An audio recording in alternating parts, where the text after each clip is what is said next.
so much again, Patrick. All right, let's Sure. start with my first question. So, before bringing in virtual assistants, what were the biggest challenges you faced in your business, and how have things improved since they joined your team? Our biggest challenge is really centered around hiring. That was the first biggest challenge we had was getting the right caregivers in, getting a proper onboarding process, screening process, onboarding process in place. And part of that was because we are still a very small company and we not always have the time to be as thorough as we'd like. And so having the virtual assistant help with that was tremendous. In fact, I actually think we got some really good caregivers out of her interviewing and onboarding process, and her taking that off of us freed us up to do some other things as well. All right, that's good to hear.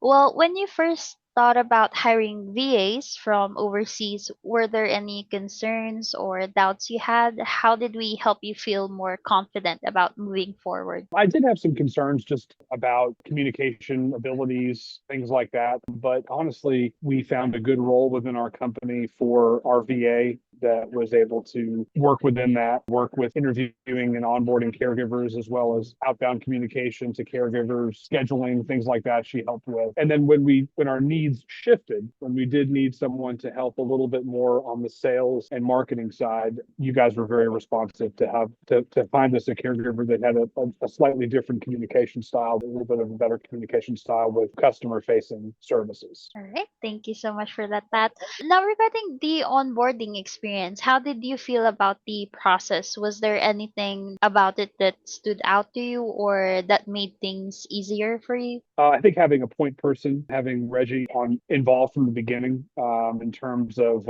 training, in terms of understanding what our needs really were, he really did. He did a very good job making sure he understood exactly what the scope of the VA's work was going to be, what her role was going to be, what it was going to look like. But also, he stressed I love this term. He called it a tight feedback loop, and making sure that we were communicating proactively, not only with the VA, but with him when needed. And so was very impressed with that part of the onboarding, especially. We devoted a lot of time, several days in a row of us, myself, my office team, or my assistant, and the virtual assistant and Reggie on a call together, just meeting and discussing. Right. Actually, Sir Reggie's anniversary today, work anniversary. Who's that?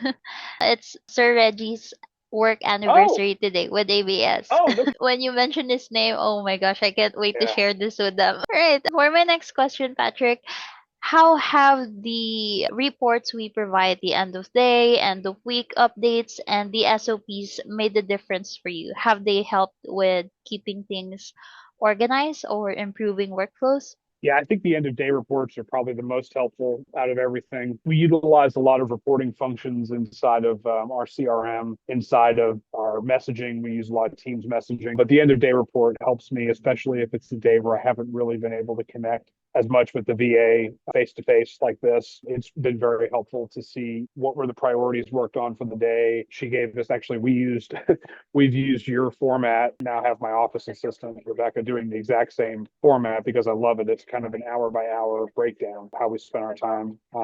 So I really like that.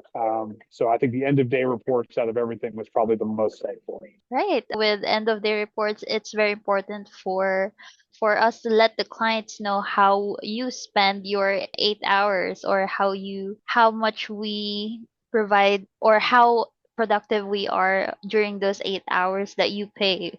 So yes, end of day reports. Thank you for that. Now, have our virtual assistants made any changes in how you balance work and personal life? Could you share an example where you felt their support really made an impact? It has really freed me up to focus on some bigger picture items.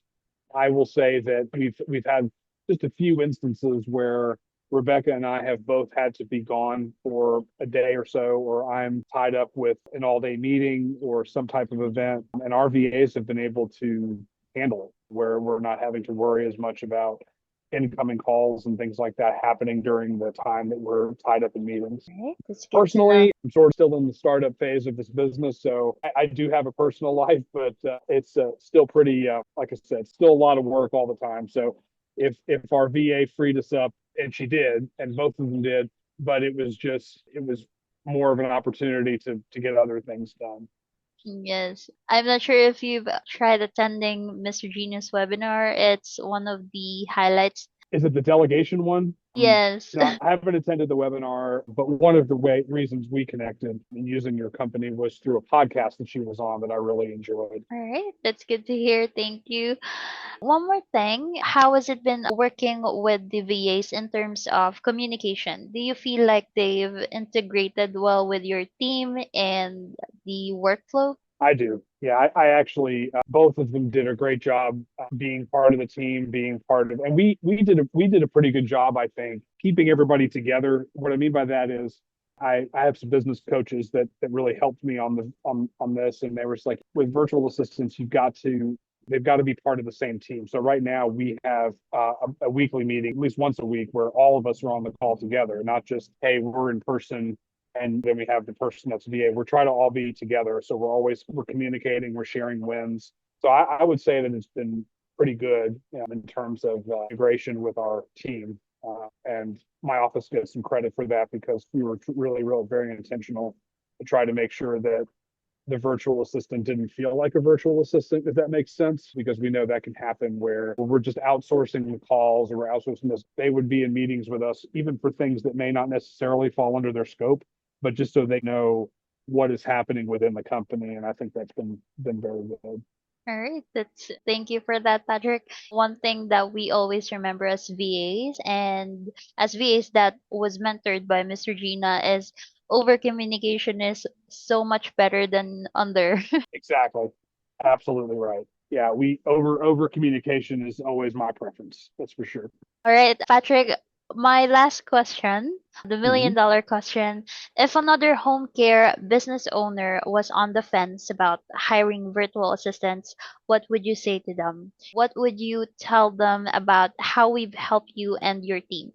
I think from a cost benefit strategy, it is definitely very cost effective. If they're on the fence, I would say if you have the hours that are able to offset any expense with having a VA, I mean, if you're doing enough billable hours, then I would say I'll just tell you where we're sitting right now. If our business grew a little bit more than where it is right now, it's not where we need it to be quite yet. But if it grew any more, I would probably look into hiring a virtual assistant first before hiring another team member here, and that's just from the experience. I've never worked with VAs before working with you guys, so I would always look at that first before I looked at bringing somebody in house and looking at the payroll costs and benefits and things like that.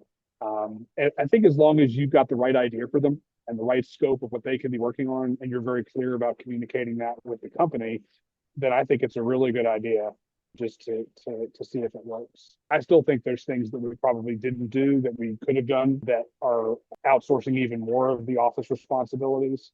We tried to keep the scope pretty focused on what we talked about with Reggie, but I think there's probably some other things we could have also done administratively and offloading some of the administrative work of the office. All right. I strongly agree with you on that one. Every day is a learning curve, and also with our VAs, we always ask them, ask your client for feedback. You always have to consider those feedback as a learning opportunity for them to further excel.